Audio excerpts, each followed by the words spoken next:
시편 49편 12절 말씀, 한 절 말씀이니까 다 같이 한 목소리로 봉독하겠습니다. 시작. 사람은 존귀하나 장구하지 못하며 멸망하는 짐승 같도다. 아멘. 할렐루야. 예, 반갑습니다. 우리 앞뒤자로 한번 인사하겠습니다. 사랑하고 축복합니다. 코로나19로 인해서 굉장히 힘들고 어려운 시간들을 보내고 계실 텐데 아무쪼록 주님의 은혜와 또 힘과 용기 부어주심이 저와 여러분 가정 위에 함께 하시기를 간절히 소망합니다. 자, 오늘은 성경일필 진도에 따라서 시편 말씀을 가지고 성도가 보배로운 까닭이라는 제목으로 함께 말씀의 은혜를 나누고자 합니다. 설교 제목은 성도가 보배로운 까닭. 여러분은 성도이십니다. 아멘이십니까? 예, 여러분은 성도님이세요. 성도 한자로는 거룩한 무리, 즉 구원받은 하나님의 자녀요 백성들이란 뜻이겠죠. 자, 여러분은 성도이신데 성도가 보배로운 까닭은 무엇인가? 먼저는 우리를 성도라고 보배롭다고 성경은 정확하게 이야기를 하고 있습니다. 오늘 성경 찾을 구절이 굉장히 많기 때문에 여러분 찾지 마시고 화면을 좀 이용해 주시면 좋겠습니다. 먼저 이사야서 43장 4절 상반절에 보면 하나님께서 우리를 향해 이렇게 말씀하셨습니다. 네가 내 눈에 보배롭고 존귀하며, 이렇게 되어 있어요. 하나님이 우리를 보시기에 어떻다고요? 네가 내 눈에 어떻다고요? 보배롭고 존귀하다. 보배로운 존재라고 하나님이 직접 말씀하셨어요. 우리를 향해 보배로운 존재들이다. 그리고 예레미야가 4장 2절 상반절에도 이렇게 기록하고 있습니다. 숨금에 비할 만큼 보배로운 시온의 아들들이, 이렇게 되어 있어요. 우리가 어떤 아들들이라고요? 보배로운 아들들이요, 보배로운 딸들이라고 성경이 이야기하고 있습니다. 그러면 성도이신 여러분이 그렇게 보배로우신 까닭은, 이유는 무엇입니까? 첫 번째, 하나님의 형상으로 창조되었기 때문입니다. 창세기 1장 26절과 27절에 보면 이렇게 기록하고 있어요. 하나님이 이르시되 우리의 형상을 따라 우리의 모양대로 우리가 사람을 만들자, 이렇게 이야기하셨어요. 이렇게 계획하셨어요. 하나님이 말씀하시기를 우리의 형상을 따라 우리의 모양대로 우리가 누굴 만들자? 사람을 만들자. 하나님 그러셨어요. 그리고는 27절에 바로 만드셨어요. 하나님이 자기 형상 곧 하나님의 형상대로 사람을 창조하시되 남자와 여자를 창조하시고, 이렇게 되어 있어요. 하나님의 형상이 무엇인지는 학자에 따라서 많은 의견들이 있습니다. 저는 그것을 지금 이 시간 설명드리고 싶은 게 아니라, 중요한 것은 저와 여러분이 무엇으로 창조되었다는 사실입니까? 하나님의 형상으로 창조되었다라는 사실입니다. 그리고는 창세기 9장 6절에 그래서 하나님께서 이렇게 엄히 명하신 거예요. 다른 사람의 피를 흘리면 그 사람의 피도 흘릴 것이니 이유는 하나님이 자기 형상대로 사람을 지으셨음이니라, 이렇게 이야기해요. 다른 사람을 함부로 대하라는 거예요, 대하지 말라는 거예요? 함부로 대하지 말라는 거예요. 누군가의 피를 흘려? 그러면 네 피도 내가 찾을 거야. 이유가 무엇입니까? 그 사람이 무엇으로 창조된 보배로운 존재이기 때문입니까? 하나님의 형상으로 창조된, 하나님의 형상대로 창조된 보배로운 존재이기 때문에 절대 그를 막대하거나 피해를 주거나 살인을 하거나 안 된다는 것입니다.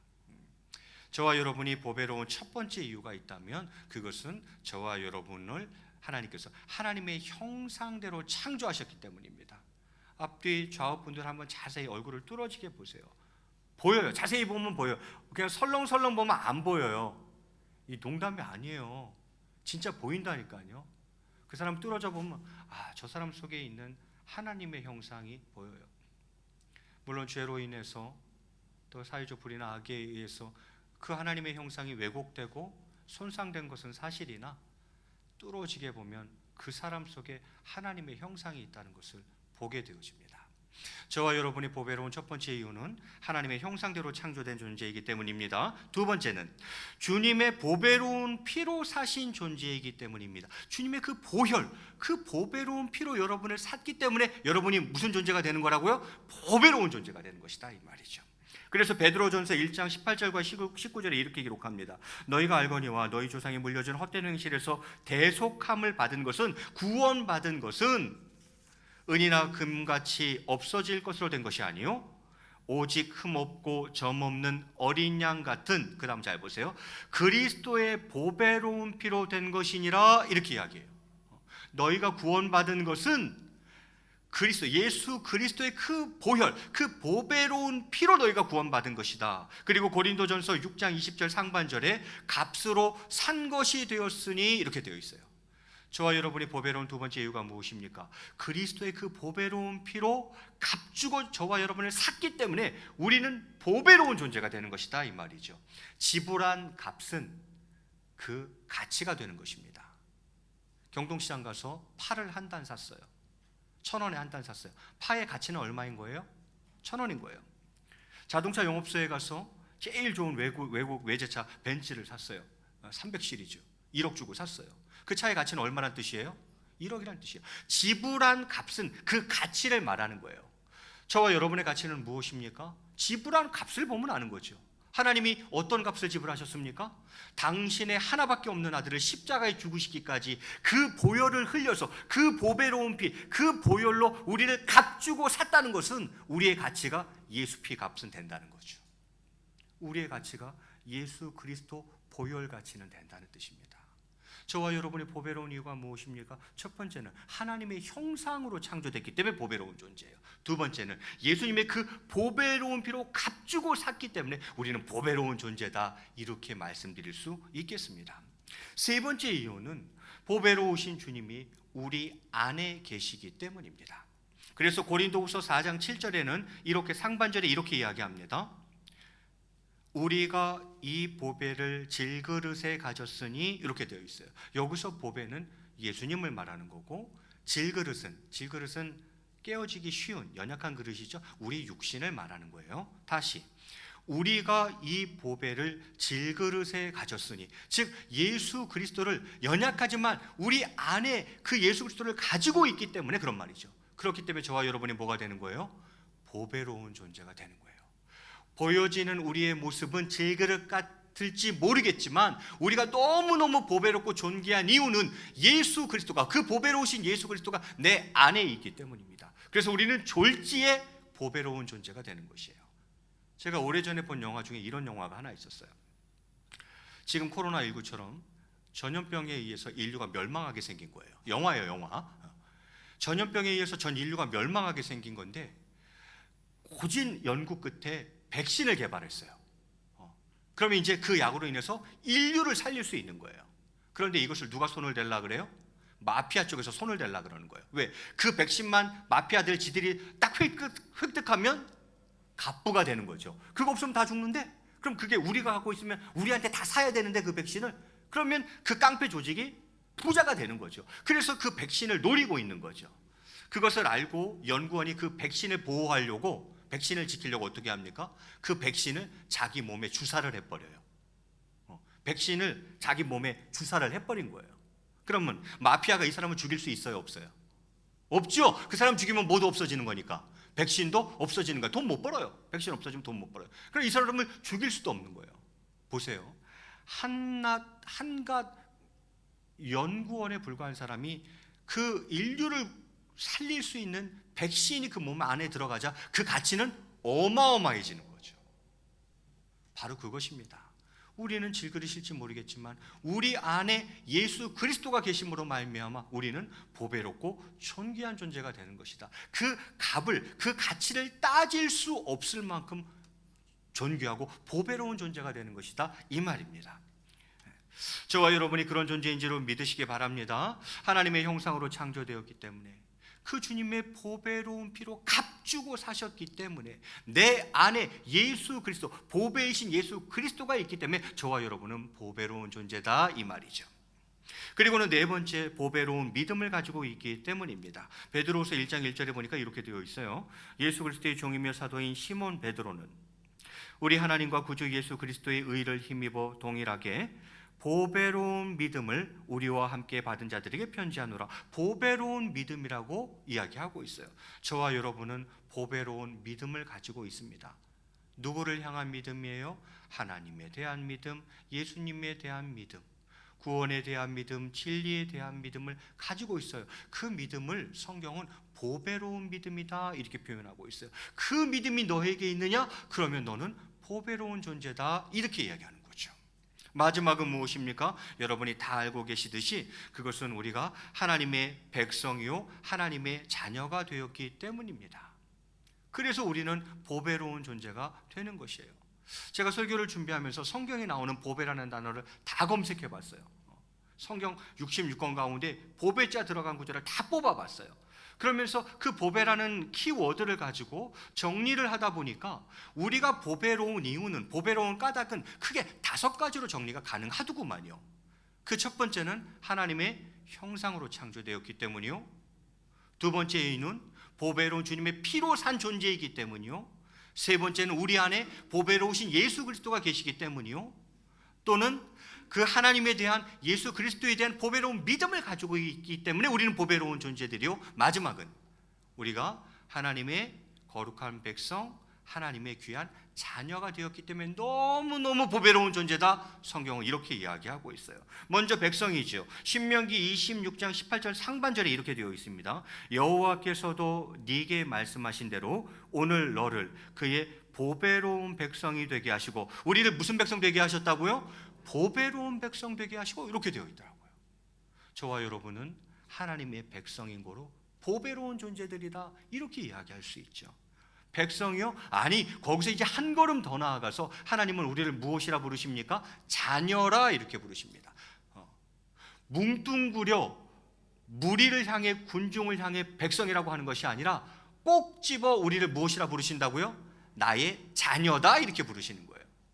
그래서 요한복음 1장 12절 말씀에 보면 영접하는 자, 예수님을 영접하는 거겠죠? 영접하는 자, 그 이름을 믿는 자들에게는 무슨 권세를 주셨다고요? 하나님의 자녀가 되는 권세를 주셨다. 여러분이 얼마나 보배로운 존재이십니까? 하나님의 거룩한 백성이자 하나님의 거룩한 자녀예요. 여러분은 하나님의 아들이요 하나님의 딸들이세요. 여러분은 왕자님들이시오, 여러분은 공주님들이시다 이 말이죠. 그러니 얼마나 보배롭고 존귀한 존재겠느냐 하는 것입니다. 자녀로 끝이요? 아니요. 백성에서 자녀이면 곧 상속자까지 되는 거죠.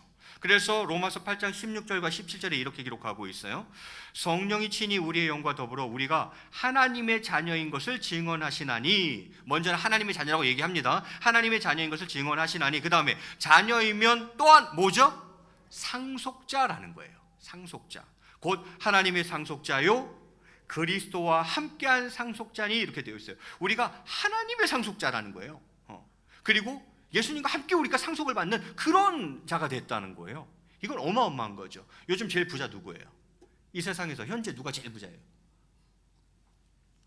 옛날에 록펠러가 제일 부자였다 그랬는데 지금 애플인가요? IBM 사장이 누구예요? 누가 제일 부자예요? 아무리 부자라도 하나님보다 더 부자일 수는 없어요. 그런데 그 하나님의 상속자가 누구라는 거예요? 저와 여러분이라는 것 아닙니까? 누구와 함께 상속을 받는 자가 되었다고요? 예수님과 함께 상속을 받는 자가 되었다. 성경이 이렇게 이야기하고 있어요. 여러분, 우리가 왜 보배로운 존재인지 아십니까? 하나님의 거룩한 백성이요 하나님의 귀한 자녀요 그 하나님의 상속자 된 자들이기 때문에 우리는 보배로운 존재다 이렇게 성경은 말씀하고 있는 것이죠. 말씀을 가만히 준비하면서 가만히 보니까 이 보배로움이라는 것은 하나님과 또는 주님과의 관계성 속에서 얻게 되는 것임을 알게 되었습니다. 우리가 보배로워. 맞아, 보배로워. 그런데 그 보배로움이라는 것은 하나님과의 관계성, 예수님과의 관계성 속에서 얻게 되는 것이라는 걸 깨달은 거죠. 볼까요? 아까 첫 번째 이유가 뭐라 그랬어요? 하나님의 형상대로 창조된 존재이기 때문에 보배로운 존재라 그랬어요. 누구와 관계가 있어요? 하나님과 관계가 있어요. 하나님의 형상대로 창조됐기 때문에 우리가 보배로운 존재라니까요. 하나님과 관계가 있어요. 두 번째 뭐라 그랬어요? 예수님의 그 보배로운 피로 값주고 사신 존재이기 때문에 우리가 보배로운 존재가 된 건데, 그럼 누구와 관계가 있어요? 예수님의 보배로운 피잖아요. 예수님과 관계가 있어요. 그 보배로움이라는 게 예수님과 관계가 있어요. 그리고 세 번째는요, 이유가 뭐였어요? 나는 줄거리시죠. 그러나 내 안에 보배이신 주님이 계시기 때문에 내가 보배로운 존재가 된 거죠. 그럼 누구와 또 관계가 있어요? 보배로우신 주님과 관계가 있다는 거예요. 보배로움은 주님과 관계가 있는 거죠. 네 번째는 보배로운 믿음을 가지고 있기 때문입니다. 누구에 대한 믿음인데? 하나님께 대한 믿음이요, 예수님께 대한 믿음이잖아요. 역시 무엇과 관계가 있어요? 하나님과 예수님과 관계가 있다 이 말이죠. 마지막은 뭐라 그랬습니까? 우리가 보배로운 이유는 하나님의 백성이요, 하나님의 자녀요, 하나님의 상속, 다 누구와 관계가 있어요? 하나님과 관계가 있어요. 아, 그렇구나. 그렇다면 이 보배로움이라는 것은 하나님과 주님과의 관계성 속에서 얻어지는 것이구나 하는 것을 알 수가 있죠. 모든 피조물 가운데 가장 존귀한 존재로 지음받은 인간에게 있어서 참 가치는 하나님과의 관계 안에서만 만들어지는 것임을 알 수가 있습니다. 그런데 그럼에도 불구하고 이런 사실을 외면하고 산다면 그 사람은, 그 삶은 짐승보다 결코 나을 것이 없다고 성경이 말하고 있는 거예요. 보배로움이라는 것은 결국 하나님과 예수님과의 관계성 속에서 획득되어지는, 얻어지는 것들인데, 이 진리를 외면하고, 그럼에도 불구하고 이 진리를 외면하고 이 사실을 외면하며 살아간다면 그 존재는, 그 삶은 짐승과 다를 바 없지 않느냐, 성경이 이렇게 이야기하는 거죠. 그게 오늘 본문이에요. 오늘 시편 49편 12절 말씀에 뭐라고 기록합니까? 사람은 존귀하나 장구하지 못하며 멸망하는 짐승 같도다, 이렇게 이야기하는 것이죠. 그러므로 우리는 우리의 보배로움이 하나님께로부터 반론하는 것임을 알아 그 하나님을 경외해야 하는 것입니다. 그 하나님을 경외하는 것 자체도 보배라고 성경이 이야기하고 있어요. 이걸 내가 어떻게 알았냐면 보배라는 단어를 다 검색해 봤거든. 그러니까 성경 구절 가운데 그런 구절이 있어요. 보니까 하나님을 경외하는 것이 곧 보배다, 이렇게 이야기하고 있더라고요. 확인해 보겠습니다. 이사야서 33장 6절에 이렇게 기록하고 있어요. 네 시대에 평안함이 있으며 구원과 지혜와 지식이 풍성할 것이니, 그 다음 같이 읽겠습니다. 시작. 여호와를 경외함이 네 보배니라. 여호와를 경외하는 게 뭐라고요? 보배래요, 보배. 네. 여러분, 말씀을 준비하면서 사실 좀 많은 생각을 했습니다. 제가 보통 설교를 하면 25분에서 35분 사이에 이제 보통 설교를 하는데, 그러면 원고가 대략 아무리 적어도 5장, 보통 6장, 많으면 7장까지 가요. 그래서 최소한 설교를 하려면 5장 정도 원고는 가지고 있어야 25분 정도라도 설교를 할 수 있어요. 설교를 3장밖에 준비 안 했어요. 근데 무슨 배짱인지 어제 자더라고요. 근데 새벽에 저를 깨우시더구만요. 새벽 4시 반에 깨우시더니만 나머지 설교를 작성하게 하시더라고요. 참 하나님의 섭리란. 저는 저를 사랑하지 못했습니다. 왜냐하면 제가 완벽주의 기질이 있거든요. 제가 되게 설렁설렁해 보이죠. 사람 좋아 보이고 왜 설렁설렁해 보이잖아요. 사실 제 모습은 그렇지 않습니다. 상당히 완벽주의적인 성향이 있어요. 그게 굉장히 강한데 그걸 고치려고 무던히 애써서 지금 이 모습인 거지, 장난 아니었어요. 약간 완벽주의 기질이 있어요. 그러니 저는 지나치게 제 자신을 몰아세웠었어요. 어떤 부분에 있어서, 또 어떤 부분에 있어서 저 자신을 지나치기만큼 몰아붙이는 스타일이었어요. 왜? 완벽주의적인 성향이 있기 때문에 그런 거죠. 그런데 그것이 나 하나로 끝나면 좋은데 그런 완벽주의 성향이 타인을 향해서도 여전히 적용됐던 거죠. 가정에서 지체에게 그 완벽주의가 적용이 됐던 거예요. 아내를 몰아붙입니다. 완벽하지 않다고. 자녀를 몰아붙입니다. 완벽하지 않다고. 지체를 같은 공동체 지체들을 몰아붙이기 시작합니다. 왜 그것밖에 안 되냐고 몰아붙이기 시작하는 거죠.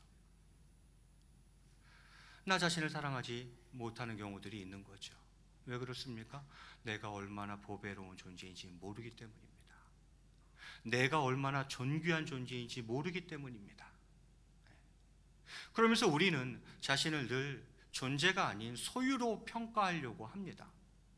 에리 프롬의 책 제목이기도 하지만 소유냐 존재냐, 우리는 소유로 잡고 자신이나 타인을 가치매김하려고 합니다. 존재 자체로 보배로운 존재인데 자꾸 존재가 아닌 소유로 가치 매김을 하려고 그러는 거죠. 부자여야 그 사람은 보배로운 사람이야. 많이 배운 사람이야. 보배로운 사람이야. 건강하고 외모가 출중해야 보배로운 사람이야. 큰 집에 살아야, 큰 차를 굴려야 보배로운 사람이야. 자식을 잘 키워놔야 보배로운 사람이야. 이렇게 계속 몰아붙이는 거죠. 나 자신에 대해서도 계속 그렇게 몰아붙입니다. 너 공부 그것밖에 안 했니? 별 볼 일 없는 놈이네. 스스로를 몰아붙이는 거죠. 계속 그렇게 자신에게만 하면 괜찮은데 이게 또 타인에게도 적용되는 거야. 아이고 그것밖에 안 되는구나. 그 사람이 존재만으로도 얼마나 보배롭고 존귀한 사람인데 자꾸 소유로 가치 매김을 하는 거죠. 그런데 놀라운 것은 성경 어디에도 소유로 평가하는 대목이 없다는 사실입니다. 하나님이나 주님은 단 한 번도 우리들을 그가 가진 소유로 평가한 적이 없다는 사실이에요. 성경 어디에도 없는데 우리는 그렇게 하며 자신을 대하고 그렇게 타인을 대하며 살아가고 있어요. 너는 하나님의 형상으로 창조된 나에게 너무 보배로운 존재야. 너는 내가 예수님 피값으로 샀는데, 내 아들 피값으로 샀는데 너가 얼마나 보배로운 존재인데, 네 안에 보배로운 예수님 계시잖아. 네 믿음을 봐. 나를 향한, 내 아들 예수를 향한 그 믿음이 네 안에 있잖아. 너는 내 백성이요, 너는 나의 귀한 자녀요, 너는 내 상속자야, 너는 나에게 보배로운 존재야. 성경 계속 그렇게 이야기하는데 우리는 어떻게 합니까? 자꾸 그 존재가 아닌 소유로 스스로나 타인을 가치 매김한다는 사실입니다. 시대의 가치가 있어요. 세상 가치가 있습니다. 그것으로 자신이나 타인을 평가하려는 유혹을 이겨내야 합니다. 말씀으로 돌아가야 해요. 하나님 그렇게 말씀하신 적 한 번도 없고 성경에 그런 기록 단 한 줄도 없어요. 그러면요, 세속 가치죠. 세상 가치죠. 우리가 그렇게 교육받았고 그렇게 세뇌되어 왔죠. 그 시대의 가치로 나를 평가하고 남을 자꾸 평가하려고 하는 그 유혹을 이겨내야 합니다. 이 심각한 왜곡을 교정해야 합니다. 그때서야 비로소 우리는 사랑을 이야기할 수 있습니다. 많이 왜곡되어 있어요. 자신을 바라보는 시각, 타인을 바라보는 시각 너무 왜곡돼, 성경적이지 않아. 그 심각한 왜곡이 교정되지 않으면 우리는 사랑이라는 것을 입 밖에 내면 안 돼. 그것이 교정될 때에 우리는 감히 사랑을 논할 수 있는 거죠.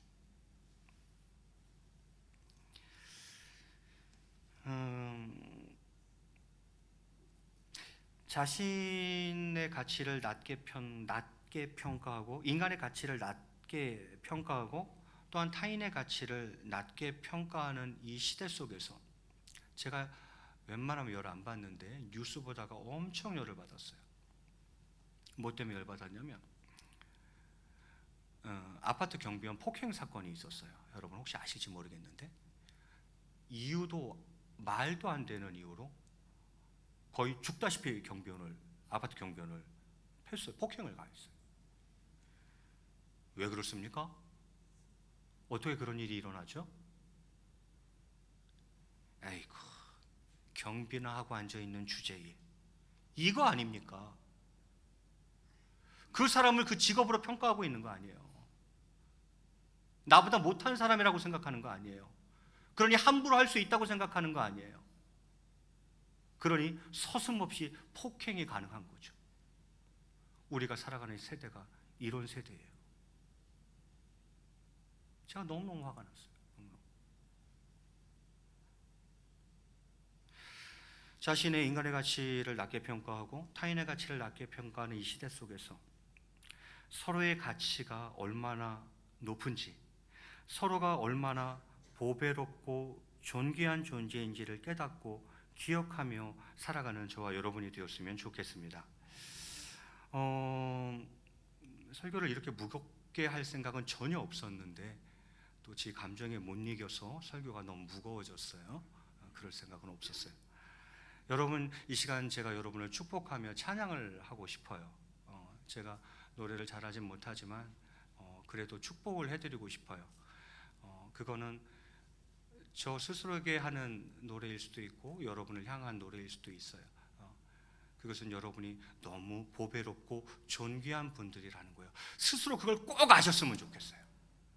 내가 얼마나 보배롭고, 자꾸 소유로 얘기하지 말라니까. 세상 가치와 시대 가치로 나를 평가하려고. 성경에 그런 말 없어요. 하나님 그렇게 얘기한 적도 한 번도 없어요. 그 자체만으로도 충분히 보배롭고 존귀한 자들이에요. 그걸 내가 알고 타인을 향해서도 그 마음을 가져줘야 돼.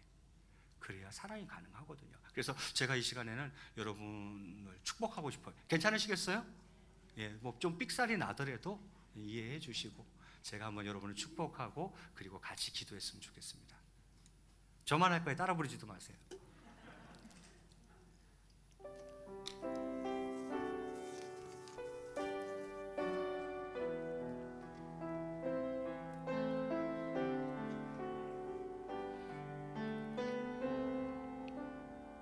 이 시간 너의 맘속에 하나님 사랑이 가득하기를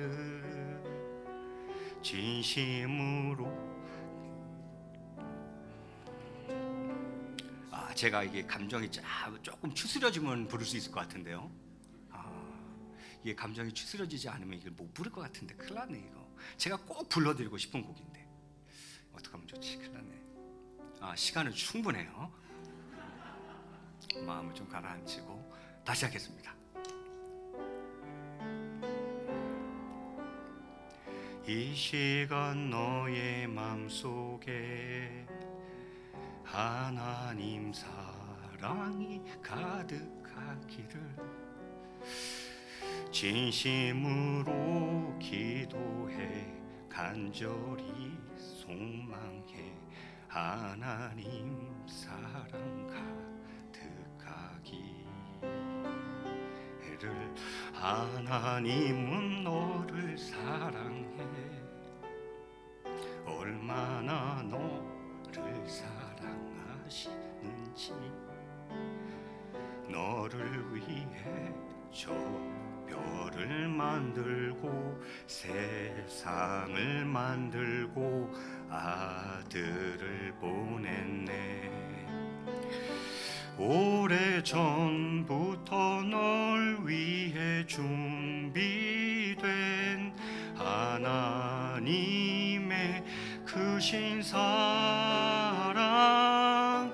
너의 가는 길 주의 사랑 가득하기를 축복해. 힘든 일도 있겠지만 나 그때마다 늘 함께 할게. 하나님 보이신 큰 사랑으로 나 또한 너를 사랑해. 오래전부터 널 위해 준비된 하나님의 크신 사랑. 너의 가는 길 주의 사랑 가득하기를 축복해. 아멘. 우리 앞뒤 좌우로 한번 이렇게 인사하시겠습니다. 당신은 보배이십니다. 여러분 자신도 한번 스스로도 한번 축복하겠습니다. 나는 보배입니다. 네, 우리 같이 찬양하고 기도하는 시간 갖도록 하겠습니다. 이 찬양은 여러분 잘 모르실 것 같아서 나중에 한번 또 하고요. 여호와는 너에게 복을 주시기 원하며 우리 같이 한번 찬양하고 기도하도록 하겠습니다.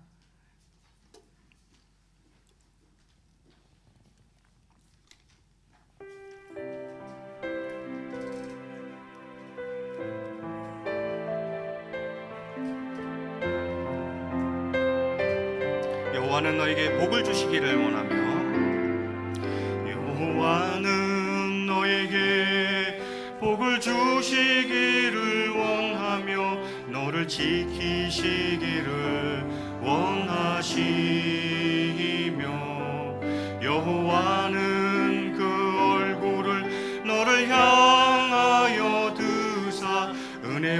평강 주시길 원하노라. 한 번 더 합니다. 여호와는 너에게